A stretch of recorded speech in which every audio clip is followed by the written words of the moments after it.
तो चलिए भाई अपनी जो परसेंटेज की अंडरस्टैंडिंग है उसको थोड़ा सा और इम्प्रूव करते हैं। तो इस वीडियो लेक्चर के अंदर आपको कुछ क्वेश्चंस मैं करवाने वाला हूं, जिसके अंदर क्या होता है कि मान लो कोई एक पर्सन की इनकम है। ये सिर्फ इनकम से रिलेटेड क्वेश्चन नहीं होते, जनरली इनकम से रिलेटेड होते हैं, लेकिन किसी भी चीज़ से रिलेटेड हो सकते हैं कि कोई भी चीज़ है उसको स्पेंड किया जाता है, उसको खर्च किया जाता है या फिर उसको रिड्यूस किया जाता है। तो उसके स्पेशल टाइप के क्वेश्चंस होते हैं जिसके ऊपर हम रिमेनिंग चीज़ के ऊपर फोकस करते हैं। तो उस तरह के क्वेश्चंस एक बार करते हैं, ठीक है। तो चलिए सबसे पहले कुछ बेसिक क्वेश्चंस और हर एक क्वेश्चन को पॉज करके सोल्व करना है।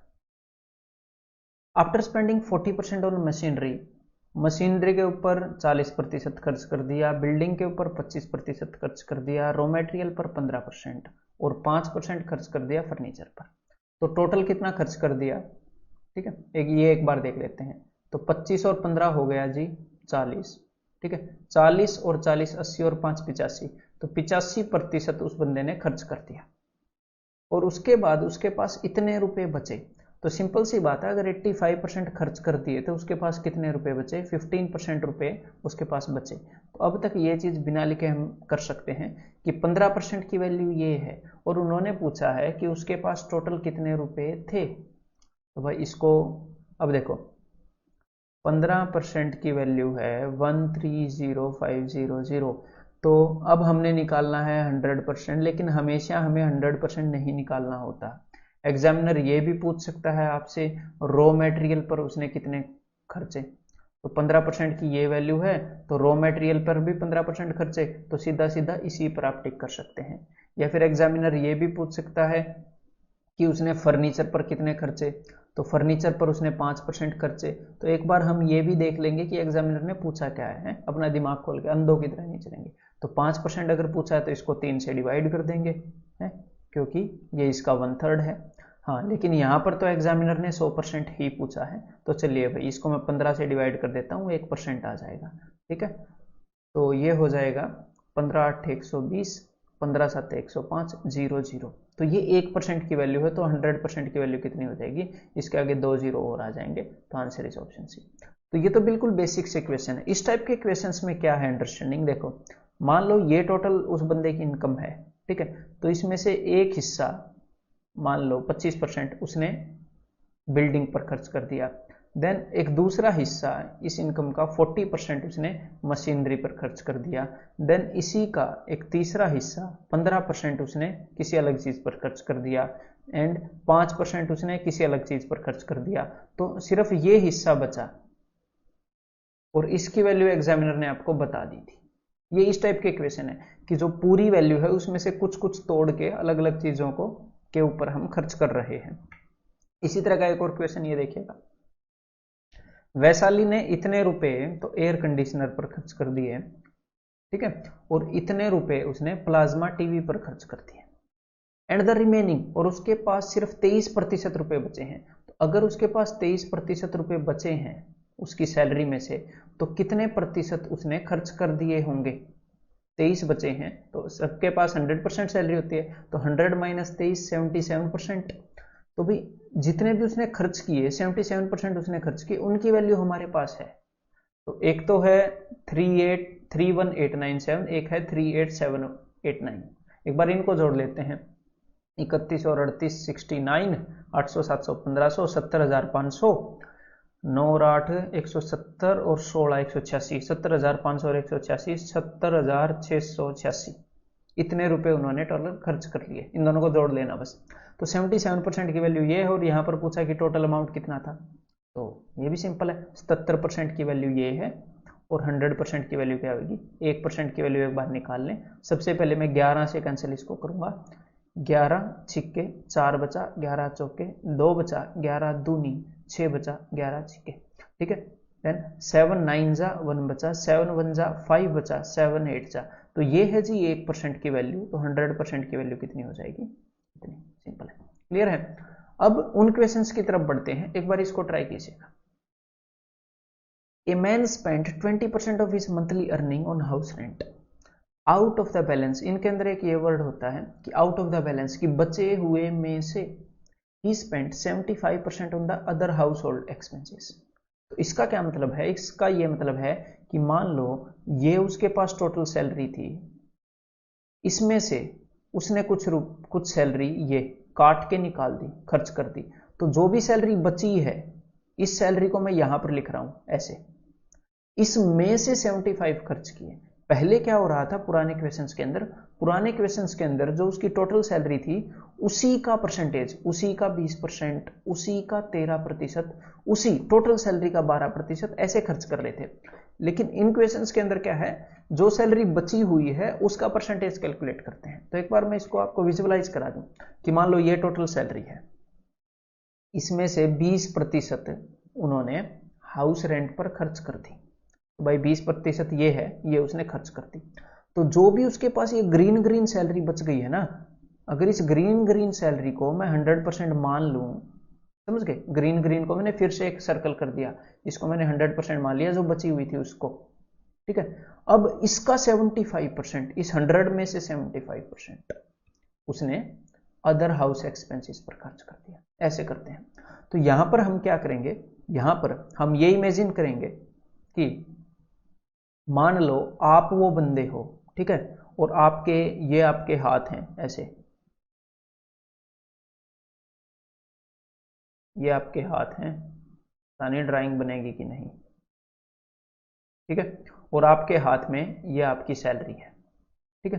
तो आप सिर्फ ये इमेजिन करना, मेरी बात को ध्यान से सुनिएगा, कि आपके हाथ में आप ये सैलरी है, बस इन हाथों में से कोई दूसरा बंदा उठा उठा के चीजों को खर्च कर रहा है। तो आपने सिर्फ इस चीज पर ध्यान रखना है कि बचा कितना, आपके पास कितनी सैलरी बची है, बचा कितना। एक बार इस चीज को जब आप समझ गए, ठीक है, फिर आगे इस तरह के कोई भी क्वेश्चन करने में हमें प्रॉब्लम नहीं होगी। तो देखो, क्योंकि हमेशा वो एंड में ये बताएंगे कि इतनी सैलरी बच गई है, और अगर ये ना भी बताएं तो वो क्वेश्चन भी करेंगे, फिर वो भी आप हैंडल कर सकते हो।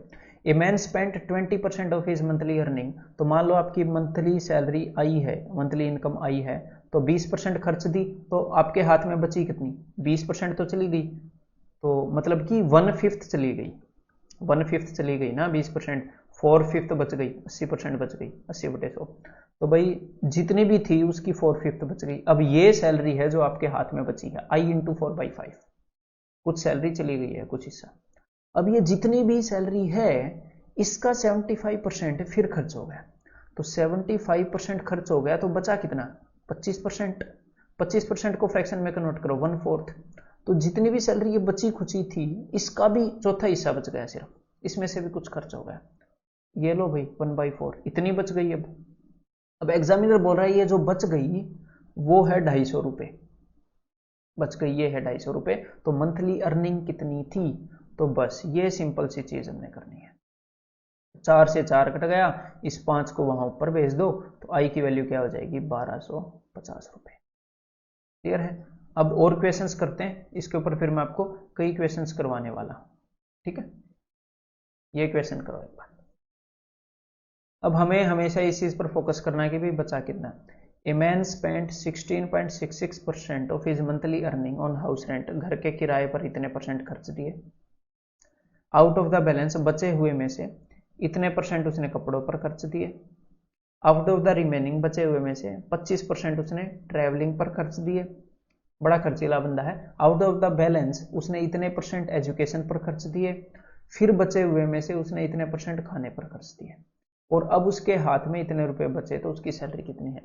मान लो स्टार्टिंग में उसकी सैलरी है S, ठीक है, मंथली अर्निंग जो है। अब हमने ये देखना है कि भाई बचे कितने, उसने 1/6 खर्च दिए, 1/6 खर्च दिए, तो अगर कोई 1/6 खर्च देता है तो बचते कितने हैं, 5/6। तो जितने भी रुपए थे उसके 5/6 बच गए। तो अब जो भी उसके पास रुपया बचा है वो है ये जो इस लाइन के ऊपर है, लेकिन इसमें से भी उसने 12.5 मतलब 1/8 खर्च दिया, इसमें से भी, इसमें से 1/8 खर्च दिया, तो इसका 7/8 हिस्सा बचा होगा, तो इसका 7/8 कर दिया। अब उसके हाथ में इतने रुपए हैं, ठीक है, टोटल। लेकिन इसमें से भी वो मानना नहीं, उसने 25% मतलब कि 1/4 खर्च दिया। तो अब मेरे को एक में से घटाने की जरूरत नहीं है ना, सीधे सीधे 3/4 आपके दिमाग में आ रहा होगा ना, अब आ जाएगा हर एक में। तो 3/4 उसके हाथ में बच गए रुपए। उसके बाद उसने 22.22 मतलब कि 2/9 खर्च दिए, तो एक में से 2/9 गए, 7/9। इसका जितना भी 7/9 होता है उतना बच गया उसके हाथ में, बेचारे के हाथ में, मतलब रुपए कम होते जा रहे हैं। अब ये जितने भी रुपए उसके हाथ में बचे हैं, इसका 3/11 फिर खर्च दिया उसने, तो मतलब उसके हाथ में कितना बच गया, इसका 11/11। चलो भाई, ये जितनी भी सैलरी है इसका 8/11 उसके हाथ में बच गया होगा, और ये जितना भी बचा ये 1225 रुपए है। ठीक है, तो यहां पर जिस हिसाब से मैं लिख रहा हूं इस हिसाब से लिखने की जरूरत नहीं है, मैं तो डायरेक्टली उस साइड ले जाके इनको मल्टीप्लाई कर रहा होता हूं स्टार्टिंग से ही इस टाइप के क्वेश्चंस के अंदर। ठीक है, तो चलिए अब सॉल्व कर लेते हैं। 8 से 8 कैंसिल आउट हो जाएगा, देन 5 से इसको कैंसिल आउट कर लेते हैं भाई, 3 से इसको कैंसिल आउट कर लिया 2 पे, 5 से इसको कैंसिल आउट कर रहा हूँ मैं, 5 दूनी 10, 5 चौक 20, 5 5 25, देन 7 से 7 दिए 21, 7 5 35, 7 से 7 5 35। अब और कुछ ऊपर बचा नहीं है, तो ये नीचे जो भी बचा कुचा माल है इसको ऊपर लेके जा रहे हैं, तो जब मैं इस 2 को ऊपर लेके जाऊंगा तो ये बन जाएगा जी 10, और 9 चौके 36, 36 को अगर मैं 11 से मल्टीप्लाई करूंगा तो इट विल बी 396, और एक 10 यहाँ पर है तो उसकी 0 अटैच हो जाएगी, तो आंसर हो जाएगा जी ऑप्शन ए। क्लियर है? अब आगे बढ़ते हैं, अब इन क्वेश्चंस को खुद करना। तो जैसे कि मैंने बताया ना कि ये सिर्फ सैलरी में नहीं होते, कैसे भी करके आ सकते हैं। देखो एक क्वेश्चन कि प्रियंका ने चॉकलेट्स का एक डिब्बा खरीदा, उसने 1/4 खा ली, चौथा हिस्सा खा लिया, फिर 3.33% ऑफ द रिमेनिंग चॉकलेट उसने अपने दोस्त को दे दी, फिर 20% ऑफ द रिमेनिंग चॉकलेट उसने कुछ बच्चों को दे दी, और अब उसके पास इतनी चॉकलेट रह गई। तो मान लो स्टार्टिंग में सी चॉकलेट थी, तो उसमें से कितनी खा ली, 1/4 खा ली, तो बची कितनी, 1 माइनस 1/4, 3/4 बची। अब जितनी भी बची उसमें से 33.33 उसने दोस्तों को दे दी, मतलब कि 1/3, तो बची कितनी, 2/3। तो ये लो भाई, इसकी भी 2/3 बच गई। फिर से उसने 20% मतलब कि 1/5 खर्च कर दी, तो फिर 4/5 बची होगी, 1 माइनस 1/5, और ये जितनी भी बची हैं 48 के बराबर हैं, तो 4 तिये 12, 12 दूनी 24, 24 दूनी 48। अब बाकी इसको उधर लेके चले जाओ तो 120 उत्तर आ जाएगा, 120 आंसर। अब इन क्वेश्चंस को एग्जाम में वैसे डायरेक्टली कैसे करना चाहिए कि जब आपने क्वेश्चन पढ़ लिया कि ये वाला क्वेश्चन है, तो 48 चॉकलेट बची। अब देखो स्टार्टिंग में उसने कितनी खा ली थी, स्टार्टिंग में उसने खा ली थी 1/4, तो बची कितनी थी, 3/4। 3/4 का उल्टा कर देता हूं मैं, मतलब कि एक्चुअल में, या फिर बिल्कुल एंड से लग जाओ। देखो बिल्कुल एंड में उसने 20%, मतलब कि वैसे स्टार्टिंग से लगे एंड से लगे आंसर में फर्क नहीं होगा, मैं बस समझाने के लिए बोल रहा हूं कि एंड में उसने 1/5 चॉकलेट खा ली थी, तो उसके पास बची कितनी थी, 4/5 चॉकलेट बची थी। तो ये जो बची हुई चॉकलेट थी ये 4/5 थी, पता नहीं किसी वैल्यू का होगी 4/5, तो इसको मैंने 5/4 कर दिया। मान लो स्टार्टिंग में ये चॉकलेट थी, खर्च के ये हो गई, खर्च के ये हो गई, खर्च के 48 हो गई। तो यहां से यहां आते हुए मैंने 4/5 से मल्टीप्लाई किया था, यहां से वहां जाते हुए मैंने 5/4 से कर दिया, मैं यहां पर पहुंच गया। अब 1/3 चॉकलेट उसने यहां पर खर्च कर दी थी, मतलब कि 2/3, इसकी 2/3 रह गई थी। अब मेरे को यहां से यहां जाना है तो मैं 3/2 से मल्टीप्लाई कर दूं, और 1/4 खाली थी, मतलब कि 3/4 रह गई थी, यहां से यहां तक 3/4 चॉकलेट रह गई थी, लेकिन यहां से यहां जाना है तो मैं 4/3 से मल्टीप्लाई कर दूं, 4/3 से सिंपल है, 3 से 3, 4 से 4 कट गया, 2 से 24, 24 5 120। ठीक है, ऐसे डायरेक्टली मार्क हो जाते हैं। और पीछे से चलना जरूरी नहीं है, स्टार्टिंग से भी आप फ्रैक्शन से मल्टीप्लाई कर सकते हैं। एक और क्वेश्चन ऐसा ट्राई करके देखो कि Karan spends 20% of his salary on food and 20% of the remaining on rent. और हाँ, क्वेश्चन को अच्छे से समझना है, ठीक है, ऐसे नहीं करना बस धड़ल्ले से चल रहा है, आराम से समझो और उसको सोल्व कर दो, सिंपल सी बात होती है एग्जाम के अंदर। वेयर एज, हाँ, जब आप आराम से पढ़ते हो ना, तो एक तो क्या होता है जब आप पेपर दे रहे होते हो तब आपका क्या रिस्पॉन्स है, एक होता है जब आप एग्जाम देने के बाद घर पे आके उसी क्वेश्चन को करते हो तो आपका क्या रिस्पॉन्स है। अगर आप हड़बड़ाहट में एग्जाम दोगे तो जब आपने एग्जाम में अटेम्प्ट किया और होम पर अटेम्प्ट किया उसके बीच में काफी फर्क होगा अगर आप हड़बड़ाहट में अटेम्प्ट करोगे, क्योंकि घर पर आप शांत होते हो, कोई तगाजा नहीं होता। हाँ, अगर घर पर भी तगाजा करोगे तो भी एग्जाम जैसा ही अटेम्प्ट होगा, ये मैं आपको बता देता हूँ, घर पर भी प्रेशर में करोगे। तो कुल मिलाकर हमने ऐसी आदत डालनी है कि हम विदाउट प्रेशर क्वेश्चंस को सोल्व कर पाएं, फिर जिस तरीके से आप घर पे करते हो शांति से, उसी तरीके से एग्जाम में कर पाओगे। ज्यादा फर्क नहीं पड़ता, ठीक है। ज्यादा फर्क मतलब कि ज्यादा कुछ अलग चीज नहीं है, ये बस एक माइंड सेट ही है, ठीक है। अब आराम से पढ़ा करो क्वेश्चंस को। करण ने 20% खाने पर खर्च कर दी, ऐसे समझ के पढ़ा करो। 20% रिमेनिंग की रेंट पर खर्च कर दी। वेरज अब आराम से पढ़ने का ये मतलब नहीं है कि साथ साथ कैलकुलेट करते चलेंगे, बस मैं पढ़ रहा हूं भाई, ठीक है। चरण ने 30% सैलरी फूड पर खर्च कर दी, 30% उसने रेंट पर खर्च कर दी। The amount spent on rent is same. अच्छा, amount spent on rent same है तो उनकी सैलरीज का रेशियो बताना है। मान लो करण की सैलरी के है, तो उसने फूड पर कितनी खर्ची थी? फूड पर उसने खर्ची थी 20%, मतलब कि 1/5। तो फूड पर खर्चने के बाद उसके हाथ में कितने रुपए रह गए थे? फूड पर 1/5 खर्ची तो उसके हाथ में 4/5 रुपए रह गए, 4/5 इतने रुपए। उसके बाद उसने रेंट पर कितनी खर्ची? तो फूड पर खर्चने के बाद जो भी सैलरी उसके हाथ में रही उसकी 1/5, उसकी 1/5 उसने रेंट पे खर्ची। अब आदत के अनुसार इसको 1/5 4/5 से मल्टीप्लाई मत कर देना, रिमेनिंग सैलरी नहीं निकालनी। यहां पर करण ने रेंट पर जो खर्ची और चरण ने रेंट पर जो खर्ची, उस सैलरी को मैं इक्वेट करना चाह रहा हूं। तो करण ने खाने पर जो भी उसकी सैलरी थी उसकी 4/5 खर्च दी, और जो भी खाने पर खर्चने के बाद उसके पास 4/5 बची थी, क्योंकि उसने 1/5 खर्च दी। तो जो भी उसके पास बची थी उसका 1/5 उसने रेंट पर खर्चा, जो भी बची थी उसका 1/5। तो ये है वो चीज जो करण ने रेंट पर खर्च दी। अब चरण ने 30% तो खाने पर खर्च दी, मतलब कि 3/10 खाने पर खर्च दी, तो उसके हाथ में बची कितनी? उसके हाथ में बची 7/10। अब जितनी भी उसके हाथ में सैलरी बची है उसकी 30%, मतलब कि 3/10, उसकी 3/10 उसने रेंट पर खर्ची, और ये दोनों का बराबर है, ठीक है। अब देखो, ठीक है, अब आपने रेशियो निकालना है। तो पांचों बाजू 25, 25 चौके 100, ठीक है। इस सी को मैं नीचे लेके आ रहा हूं, k/c। ऊपर क्या है? 7 3 21, और इस 4 को मैं नीचे लेके आ रहा हूं, 4 4 16। तो ये इनका रेशियो हो जाएगा, करण व चरण की सैलरी का। क्लियर है? सिंपल सी बात है। अब ऐसा ही एक क्वेश्चन और करो। Karan spent 20% of his salary on food, 30% of the remaining on rent, whereas Charan spends 30% of his salary on food and 20% of the remaining on rent.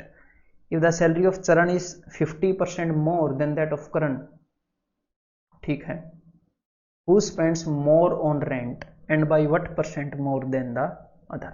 तो देखो इन्होंने क्या बताया कि चरण की सैलरी 50% ज्यादा है करण से।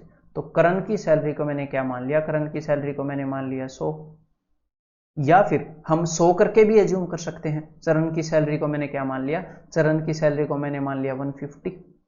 और अब आप क्या कर सकते हो? अब आप निकाल सकते हो कि करण ने कितनी खर्च की, चरण ने कितनी खर्च की। तो एक तो इस तरीके से कर लेते हैं सबसे पहले, फिर दूसरे तरीके से भी कर सकते हैं। देखो कि भाई करण की सैलरी 100 है, उसने 20% फूड पर खर्च कर दी, ठीक है, मतलब कि 80 रुपए उसके पास बचे, और इसमें से 30% of the remaining on rent, तो उसने इसकी 30%, तो इसका 30% क्या है? 24 रुपए उसने रेंट पर खर्च कर दिए।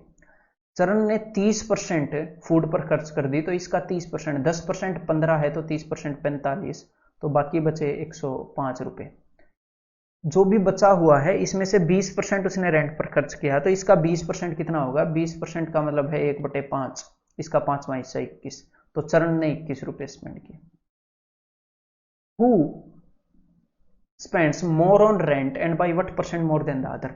तो भाई करण ज्यादा स्पेंड कर रहा है, रेंट पर 24 रुपए स्पेंड कर रहा है, और कितने रुपए ज्यादा स्पेंड कर रहा है? चरण से 3 रुपए ज्यादा स्पेंड कर रहा है, तो 3/21 मतलब कि 1/7, तो क्या आ गया? 14.28। तो करण ज्यादा स्पेंड कर रहा है 14.28 से, ठीक है। अदरवाइज आप क्या कर सकते हो? ये तो पहला तरीका हो गया। अदरवाइज सिंपली मैं क्या करता हूं कि भाई करण की जो भी सैलरी है के 20% ऑफ द सैलरी उसने फूड पर खर्च की, तो बची कितनी? 4/5 बच गई, ठीक है। इसका 30% मतलब कि इसका 3/10, ये रेंट पर इतना खर्च कर रहा है, और जो चरण है, चरण जो है वो करण का 3/2 टाइम्स है। ऐसे भी कर सकते हैं, चरण की जो सैलरी है वो करण की 3/2 टाइम्स है। अब मैं ये दूसरा तरीका आपको क्या बता रहा हूं, दूसरा तरीका मैं इसलिए आपको बता रहा हूं कि पुराने तरीके से जैसे मैंने 100 ज्यूम करके किया वैसे भी कर सकते हैं, लेकिन हमेशा वैल्यूज उतने इजीली कटती नहीं है, उतने इजीली कैंसिल नहीं होती हैं। तो ये जो तरीका है ना, इससे कैंसिल हो या ना हो, ठीक है, इससे फर्क नहीं पड़ता, इससे इजीली रेशियो आ जाएगा। तो चरण की सैलरी करण की सैलरी से 50% ज्यादा है, 50% ज्यादा मतलब कि 150/100, 3/2, ये चरण की सैलरी है। इसमें से 30% उसने खाने पर खर्च कर दी, तो बची कितनी, 70%, मतलब कि 7/10। और ये जो बची हुई है इसमें से 20% उसने रेंट पर खर्ची, 20% मतलब कि 1/5। अब हम इजीली इनका रेशियो निकाल सकते हैं, इन दोनों साइड्स का मैं रेशियो निकाल रहा हूं, ठीक है। जो भी चीजें बराबर है मैं उसको कैंसिल आउट कर दूंगा। बस ये पता होना चाहिए, यहां पर करण की लिखी है, यहां पर चरण की लिखी है, के से के कैंसिल हो गया है ना, देन 10 से 10 कैंसिल हो गया, 5 से 5 कैंसिल हो गया। ये जो 2 है इस 2 को हम उधर ऊपर भेज सकते हैं, तो 4 × 12 = 24, रेशियो 7 × 21। तो बस करण की ये सैलरी है, चरण की ये सैलरी है, तो बेशक से वैल्यूज कटें या ना कटें, ऐसे भी आप इसको इजीली कर सकते हो। चलिए अब आगे बढ़ते हैं और क्वेश्चंस करते हैं। ये देखो एक बार, an employee spend 20% of his salary on rent, 20% salary rent पर खर्च देता है, 20% of the remaining on food है, and 20% of the remaining on children's education, ठीक है। If he spends 5120 on children education, अब उसने क्या बताया कि चिल्ड्रन एजुकेशन पर कितने खर्च करता है, how much does he spend on food. अब देखो ध्यान से देखिएगा इस बात को, इसको हम अज्यूम करके भी कर सकते हैं, कोई बड़ी बात नहीं है, लेकिन मैं ये चाहता हूं मैं आपको ऐसा यूनिवर्सल वे बताऊं कि वैल्यूज कैसी भी टिपिकल दे रहे हैं एग्जामिनर, आपको कैलकुलेशन में प्रॉब्लम ना आए। तो चिल्ड्रन एजुकेशन पर कितनी खर्च करता है, और दूसरा कौन सा पूछा है, फूड पर कितनी खर्च करता है। देखो एम्प्लॉय की सैलरी, आप कुछ भी मान लो, एम्प्लॉय की सैलरी एस मान लो, आई मान लो, लेकिन मैं वो मान नहीं रहा, कुछ भी मानेंगे, हमने निकालना क्या, हमें बस दोनों का रेशियो पता चल जाए ना किसी हिसाब से। तो मैं जस्ट फ्रैक्शन देख रहा हूं कि मान लो उसकी जो भी सैलरी है बंदे की, उसने 20% रेंट पर खर्च कर दी, तो ये देखो उसके हाथ में बची कितनी, उसके हाथ में बची 4/5, ठीक है। ऊपर मैं चिल्ड्रन की एजुकेशन की निकाल रहा हूं, नीचे फूड की, तो फूड की निकालते हुए भी यही देखना पड़ेगा ना, उसके हाथ में बची 4/5, ठीक है। 20% of the remaining on food, तो जो भी उसके हाथ में 4/5 बची थी उसकी 20%, तो मतलब उसका 1/5। तो फूड वाली तो सीधी सीधी निकलाई, फूड वाली तो सीधी सीधी निकलाई ना, फूड वाली को मैं यहां पर लिख रहा हूं ताकि इजीली रेशियो निकाल पाए, ये फूड वाली है, ठीक है। लेकिन जो चिल्ड्रन की एजुकेशन की निकालनी है, यहां पर 4/5 उसके हाथ में बची थी, उसमें से 20% खाने पर खर्च दी, तो हाथ में कितनी बची, 4/5। यहां पर मैं चिल्ड्रन की एजुकेशन की तरफ बढ़ने की कोशिश कर रहा हूं, अब उसके हाथ में इतनी सैलरी बची है, अब जो भी सैलरी उसके हाथ में है उसमें से 20% उसने चिल्ड्रन की एजुकेशन पर खर्च दी, मतलब जितनी भी सैलरी उसके हाथ में है उसमें से 1/5 उसने खर्च दी। तो अब ये चिल्ड्रन एजुकेशन की है और ये यहां पर फूड की है, एक जगह चिल्ड्रन एजुकेशन की, एक जगह फूड की। अब इजीली इनका हमें रेशियो मिल जाएगा 5 5 5 5, ठीक है। 4 से 4 कैंसिल आउट हो गया, इस 5 को अगर हम ऊपर भेजें तो 4:5। चिल्ड्रन एजुकेशन पर अगर 4 रुपए लगाए तो फूड पर 5 रुपए लगाए, और चिल्ड्रन एजुकेशन पर कितने रुपए लगाए ये बता रखा है और फूड के पूछ रखे हैं। मतलब अगर 4 5120 के बराबर है तो 1 किसके बराबर होगा, डिवाइडेड बाई 4, और 5 किसके बराबर होगा, इंटू 5। ऐसे इजीली हम कर सकते हैं ना। तो 4 से इसको मैं कैंसिल आउट कर रहा हूं, तो ये 2 की कितनी पावर है, 9। चलो फिर वैसे ही कैंसिल आउट कर लेते हैं, 4 × 4 4 दूनी 8, 4 8 32, ठीक है। तो 128 का 5, इसका मैं आधा कर देता हूं 6400, तो ये अपना आंसर हो जाएगा। क्लियर है, इट मीन्स आंसर क्या हो जाएगा, option E, none of this. चलिए अब आगे बढ़ते हैं। Lakshmi bought some chocolates, she ate 20% of those, ठीक है, and gave 30% of the remaining chocolate to her friend Krishna.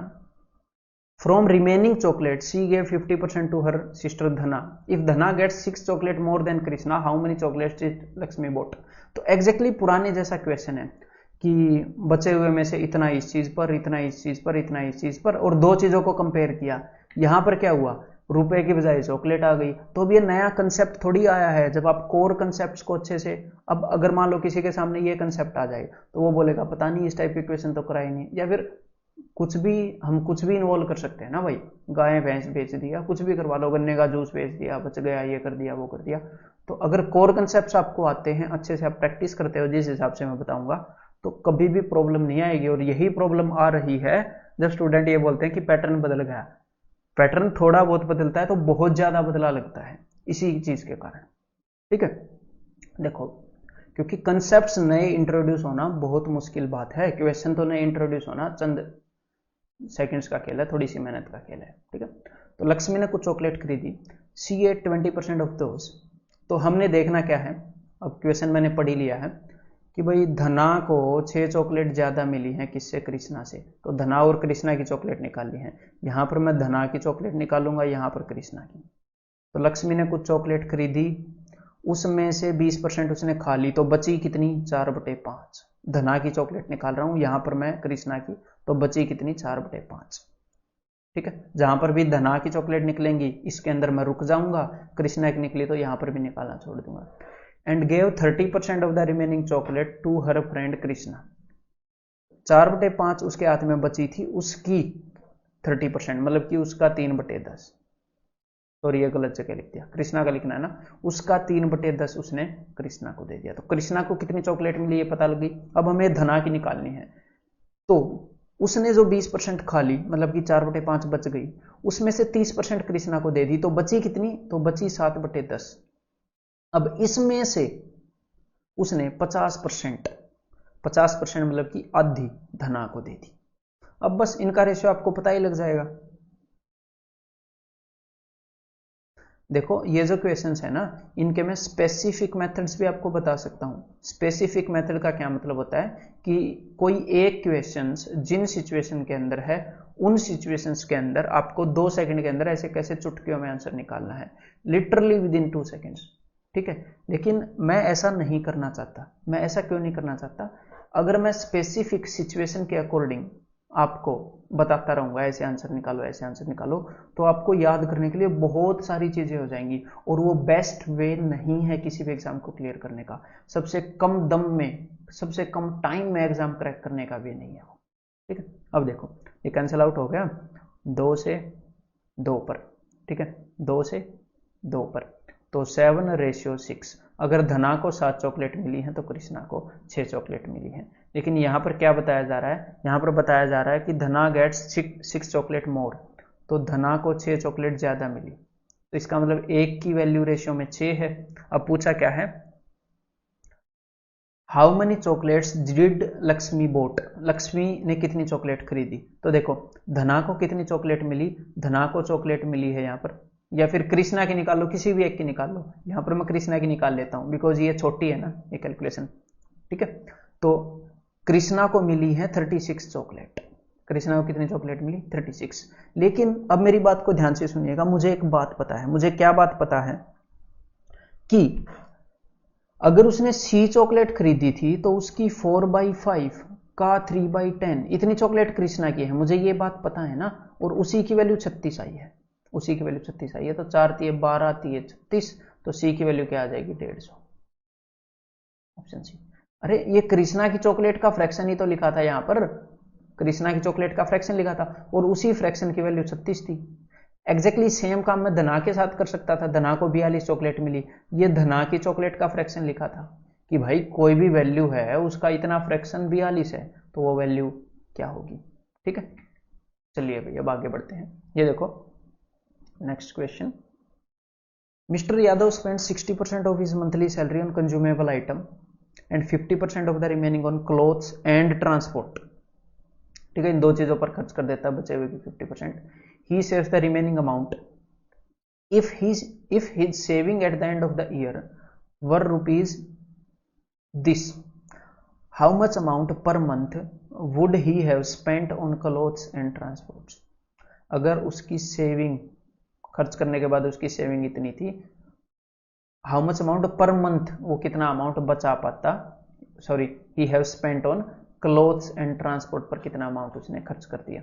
तो मान लो देखो भाई, इसको डायरेक्टली अज्यूम करके भी कर सकते हैं। क्यों कर सकते हैं डायरेक्टली अज्यूम करके? क्योंकि दो ही वैल्यूज हैं, बहुत ज्यादा अंदर घुसा नहीं है एग्जामिनर की। मान लो 100 उसकी सैलरी थी, तो 60% ऑफ मंथली उसने कंज्यूमेबल आइटम पर खर्च दी, तो 60% खर्च करने के बाद 40% बची, और 40% में से 40% का 50% मतलब कि हाफ, आधा, तो मतलब इसमें से 20% उसने क्लोथ्स एंड ट्रांसपोर्ट पर खर्च कर दी। ठीक है, तो उसके पास बची कितनी? फिर बची उसके पास बाकी की 20%, आधी उसने क्लोथ एंड ट्रांसपोर्ट पर खर्च कर दी, तो बाकी आधी बच गई होगी। तो बाकी आधी क्या है? बाकी आधी है उसकी सेविंग, और ये क्लोथ एंड ट्रांसपोर्ट पर है। तो क्लोथ एंड ट्रांसपोर्ट पर और सेविंग दोनों बराबर ही तो हैं, दोनों 20-20% ही तो हैं। ठीक है, लेकिन saving at the end of the year उन्होंने बताई है आपको, लेकिन यहां पर पूछा क्या है? जो सेविंग है at the end of the year, मतलब कि 12 मंथ की सेविंग बताई है। 12 महीने की सेविंग कितनी है? 48456। तो इसी के ऊपर टिक मत मार देना अगर यही नीचे आंसर में हो। हमें निकालना तो 20% है, क्लोथ एंड ट्रांसपोर्ट पर 20% खर्चा हुआ, लेकिन वो पर मंथ के हिसाब से पूछ लिया, मतलब कि इसको 12 से डिवाइड में करने वाला हूं। तो फिर क्या आएगा? 12 चौके 48, 0, 12 तिये 36, 12 में से 3 गए, कितने बचे अभी? 9, 12 8 96, 4038। बस इस क्वेश्चन में इसको 12 से डिवाइड करना था। क्लियर है? तो बिकॉज दो ही परसेंटेज और दो सिंपल, जब भी सिंपल सिंपल परसेंटेज इन्वॉल्व हो और बहुत ज्यादा परसेंटेज इन्वॉल्व ना हो, तो डायरेक्टली 100 अज्यूम करके भी कर लो। हम किसी एक मेथड के फैन नहीं है, जो भी मेथड हमें इजी आंसर दिलाएगा हम उसी को फॉलो करने वाले हैं, और आपको ये सारे आने चाहिए। तो क्लियर है? चलिए अब आगे बढ़ते हैं। In an election between two candidates 75% of the voters cast their vote. तो इलेक्शन का सिस्टम क्या होता है, इसी क्वेश्चन के साथ साथ मैं आपको समझाता रहूंगा कि देखो, कुछ वोटर्स होते हैं टोटल, भाई कितने बंदे वोट दे सकते हैं, उसमें से कुछ बंदे वोट को कास्ट नहीं करेंगे। Some people will not cast, कुछ देंगे नहीं अपने वोट, और कुछ लोग कास्ट करेंगे, कुछ लोग वोट को देंगे। ठीक है, अब जो लोग वोट को देंगे उनमें से कुछ वोट इनवैलिड हो जाएंगी। इनवैलिड मतलब कि भाई खराब जगह निशान लगा दिया, गलत ठहरा दी जाएंगी, गिनी नहीं जाएंगी, और कुछ वोट वैलिड होंगी जो गिनी जाएंगी। और जो वोट वैलिड हैं उनमें से कुछ वोट जीतने वाले को मिलेंगी और कुछ वोट हारने वाले को मिलेंगे। बस ये सिस्टम है, ऐसा कुछ समझ में आ गया। और बाकी हम क्वेश्चन को फॉलो करते रहेंगे, जैसा भी एग्जामिनर बोलेगा उस हिसाब से। ये मैंने आपको बेसिक स्ट्रक्चर बता दिया है। आपको अगर परसेंटेज की बेसिक अंडरस्टैंडिंग है तो ये नहीं करना वोट वाले क्वेश्चन, वोट वाले क्वेश्चन। उस चीज को समझो आसानी से, और वो आगे मैं टेस्ट के अंदर इंक्लूड करने वाला हूं। उस चीज को समझो आसानी से और किसी भी तरह के क्वेश्चन को आप कर सकते हो। अब यहाँ पे इसको समझते हैं। देखो, in an election between two candidates 75% of the voters cast their vote. तो जितने भी मान लो 100% वोटर थे, तो उसमें से 75% ने अपने वोट डाले, 25% ने वोट नहीं डाले। ठीक है, आउट ऑफ विच मतलब कि जिन्होंने भी वोट डाले उनका 2% इनवैलिड है, उसका 98% वैलिड है। ठीक है, the total number of voters enrolled in, a candidate got 9261 votes. एक कैंडिडेट को 9261 वोट्स मिले विच वर 75%, जो कि 75%, मतलब कि ये पक्का जीत गया होगा। एक को 75% मिले, दूसरे को 25% मिले, और जिसको 75% मिले वो क्या है? 9261। The total number of voters enrolled in that election was. तो बिल्कुल सिंपल सा क्वेश्चन है, अब मेरी बात को ध्यान से सुनो। देखो, मान लो टोटल वोटर्स उस इलेक्शन के अंदर V थे। मैं एक बार इस बेसिक वे से, एक बार मैं आपको ऊपर से नीचे ले जाऊं, फिर मैं आपको नीचे से ऊपर लेके जाऊंगा डायरेक्टली आंसर की तरफ। तो मान लो V वोटर्स थे, उसमें से कितने लोगों ने वोट दी? उसमें से 75%, तो V का 3/4 इतने लोगों ने वोट दी। इसमें से कितने लोगों की वोट गिनी गई? मतलब ये जितनी भी वैल्यू है, जितने भी वोटर्स थे, उसमें से 75% ने वोट दी। अब अगर मैं इसको 100% मान लूं कि ये जो भी वैल्यू है उसका 98% जो भी निकलेगा, उतने लोगों की वोट वैलिड मानी गई। और अब यहां तक हम पहुंच गए। जितनी भी वोट वैलिड मानी गई, मतलब जितनी भी वोट पड़ी हैं, जिन वोटों की गिनती हुई है, वैध हैं जो, अगर मैं उसको 100% मान लूं तो एक को 75% मिली, एक को 25% मिली, मतलब कि ये जितनी भी वोट हैं उसका 3/4 75% एक को मिला, जो कि 9261 के बराबर है। क्लियर है? तो बस अब आप इसको इजीली सोल्व कर सकते हैं। अब मैं इसको सोल्व करता हूं भाई। 3 3 जा 9, अब मैं इसको 9 से कैंसिल आउट करता हूं। ठीक है, वैसे ये मेरे को पता है कि 21 का क्यूब है 9261 और मैंने आपको बताया भी है, वो याद करना है।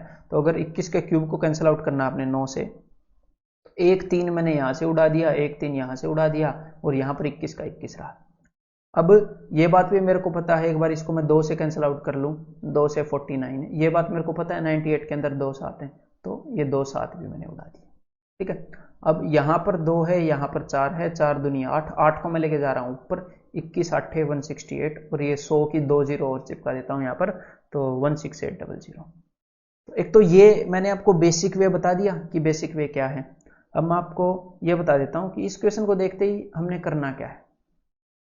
ठीक है, ये क्वेश्चन होते हैं कि हमें एक चीज दे देते हैं और फिर हमें सीधा आंसर की तरफ ट्रेवल करना होता है। इस क्वेश्चन ने हमें ये बता दिया यहां पर, देखो कि ये जितनी भी वैलिड वोट थी ना, ये जो भी हरा हरा है, ये जितनी भी वैलिड वोट थी उसका 75% एक बंदे को मिला और वो था 9261। तो 9261 किसी वैल्यू का 3/4 था, 9261 किसी वैल्यू का 3/4 था, तो मैंने उसको 4/3 किया, तो मेरे को ये सारी वैलिड वोट मिल गई। वैलिड वोट को अगर 3/4 करते तो 9261 आता, इसको मैंने 4/3 किया, वैलिड वोट आ गई। लेकिन ये वैलिड वोट है ना, ये खुद किसी का 98/100 था। वैलिड वोट जो थी, जितनी भी वोट पड़ी कास्ट हुई उसमें से 98% वैलिड थी, तो ये खुद किसी का 98/100 टाइम था। तो मैंने इसको 100/98 टाइम किया, वैलिड वोट को, मैं यहां पर पहुंच गया। अब ये जितने भी वोट कास्ट हुई थी, ये खुद जितने भी वोटर्स थे उसमें से 75% लोगों ने वोट डाली थी, ये खुद किसी दूसरी वैल्यू का 3/4 थी, 3/4 हिस्सा थी। तो अगर मैं इसको 4/3 से मल्टीप्लाई करूंगा तो मैं वोटर्स पर पहुंच जाऊंगा। वेरिएशन के कंसेप्ट को मैं यूज कर रहा हूं। तो कुल मिलाकर मैंने बात क्या किया कि v के गुणा में कुछ चीजें की थी और यहां पर 96 बनाया था, कोई अलग पहाड़ नहीं किया। ये चीजें उधर जाके वैसे भी आप उल्टे मल्टीप्लाई करोगे, लेकिन जब आप इन चीजों को डायरेक्टली देखने लग जाओगे तो सिर्फ उतना टाइम नहीं बचेगा कि इनको एक बार यहां पर लिखना, एक बार वहां पर लिखना, सिर्फ वो टाइम नहीं बचेगा। ये एक अंडरस्टैंडिंग है जो बाद में डायरेक्टली आपको मेंटली आंसर देती है कई क्वेश्चंस के अंदर। ये अंडरस्टैंडिंग होनी जरूरी है। क्लियर है? In an election 10% of the voters on the voter slip did not cast their vote, तो 10% लोगों ने वोट नहीं दी। आराम से समझेंगे, ठीक है। And 60 voters cast their ballot papers blank, 60 लोगों ने, बैलेट पेपर होता है जिसके ऊपर वोट डालते हैं, 60 लोगों ने अपना बैलेट पेपर खाली छोड़ दिया। ठीक है। There were only 2 candidates, the winner was supported by 47% of all voters, मतलब कि जितने भी वोटर्स हैं, मान लो 100% वोटर्स है ना, उसका 47% जितना ही बनता है उतने विनर को मिले। तो एक तरफ विनर है, एक तरफ लूजर है, तो विनर को मिले 47% वोट, टोटल वोट का 47। यहां पर मैंने पिछले क्वेश्चन के अंदर आपको क्या समझाया था कि भाई कुछ वोट वैलिड होंगी, कुछ इनवैलिड होंगी, वो एक प्रॉपर फंक्शन है। लेकिन हमने इस क्वेश्चन को समझा ना, तो यहां पर जो इसने बताया कि विनर को, इसने क्या बताया कि विनर को जो टोटल वोट है उसमें से 47% मिला है। तो हम क्वेश्चन को समझेंगे, जैसी भी चीज एग्जामिनर क्वेश्चन के अंदर हमें समझाएगा उसके अकॉर्डिंग हम डील करेंगे, चीजों को रटेंगे नहीं। ठीक है, किसी भी वे में वो आपकी परसेंटेज की अंडरस्टैंडिंग चेक कर सकता है। तो भाई टोटल वोट 100 है तो 47% विनर को मिले, लेकिन इस 100 में से 10% क्या थे, 10% of the voters, voter list जो है, all the voters in the list बोला था इसने, तो वोटर की लिस्ट पर 100% वोटर हैं, लेकिन उसमें से 10% लोगों ने वोट ही नहीं डाली। मतलब वोट सिर्फ वोटर लिस्ट पर जितने भी लोग हैं ना, वोटर लिस्ट पर, उसमें से 90% लोगों ने वोट डाली, लेकिन जितने भी वोटर लिस्ट पर है उसमें से 47% ने विनर को वोट दी। और अब इस 90 में से, अब मेरे को एक बात बताओ, इसको एक बार अलग करते हैं कि इस 90% जितने भी लोगों ने वोट दी, वो वोटर लिस्ट का 90% है, उसमें से 47 हिस्सा विनर के पास आ गया, बाकी का हिस्सा लूजर के पास गया होगा, है ना। लेकिन बाकी का हिस्सा भी लूजर के पास नहीं गया। 60 लोगों ने, एग्जैक्टली परसेंटेज में नहीं है, एग्जैक्टली 60 लोगों ने अपने बैलेट पेपर ब्लैंक छोड़ दिए। लेकिन मान लो ये 60 लोग अपने बैलेट पेपर ब्लैंक ना छोड़ते तो इस लूजर के पास कितना जाता, 90 में से 47 घटा दो, 43% जाता। है ना। लेकिन इस बंदे के पास 43 नहीं गया, 43% में से 60 कम, क्योंकि 47 के अलावा जो 43% बचा उसमें से 60 लोगों ने अपने बैलेट पेपर ब्लैंक छोड़ दिए थे। तो 43% माइनस 60, इतने वोट लूजर को मिले, इतने वोट विनर को मिले। अब इन्होंने क्या बताया, and he got 308 votes more than his rival, और उसको अपने राइवल से 308 वोट्स मोर मिले हैं। तो भाई विनर, या फिर हम क्या कर सकते हैं, विनर इज इक्वल टू उसके राइवल जो अपना लूजर है, जो हारा है, अगर उसको हम 308 वोट और दे देंगे बेचारे को, तो विनर के बराबर हो जाएगा, क्योंकि उसको 308 वोट कम मिले हैं। तो बस अब हमने बताना क्या है, the number of voters on the list. तो भाई इस परसेंटेज वाले को तो उधर भेज दीजिए, 47 माइनस 43 4% इज इक्वल टू, अब इस 308 में से 60 को घटा देते हैं तो ये कितना हो जाएगा 348। 300 में से 60 को घटाएंगे तो कितना आ जाएगा 240, और 8 उसमें जोड़ देंगे 248। तो 1% की वैल्यू कितनी आ जाएगी, 1% की वैल्यू आ जाएगी भाई 50 और 12 62। तो 100% की वैल्यू कितनी आ जाएगी 6200। क्लियर है। तो उम्मीद करता हूं ये बेसिक अंडरस्टैंडिंग थी, मतलब कि सिर्फ और सिर्फ आपकी अंडरस्टैंडिंग डेवलप की जा रही है। अभी जो कोर कंसेप्ट होते हैं ना अंडरस्टैंडिंग के अलावा, वो तो मैंने परसेंटेज के स्टार्ट भी नहीं किए हैं। बस अंडरस्टैंडिंग को डेवलप करने के लिए ये चीजें आपको बताई गई हैं। और इसके बाद आपके अभी कंसेप्ट बिल्डिंग टेस्ट नीचे दिए होंगे, ठीक है। तो जरूर आपने वो कंसेप्ट बिल्डिंग टेस्ट अटेम्प्ट करने हैं। ओके, वहां पर मिलते हैं।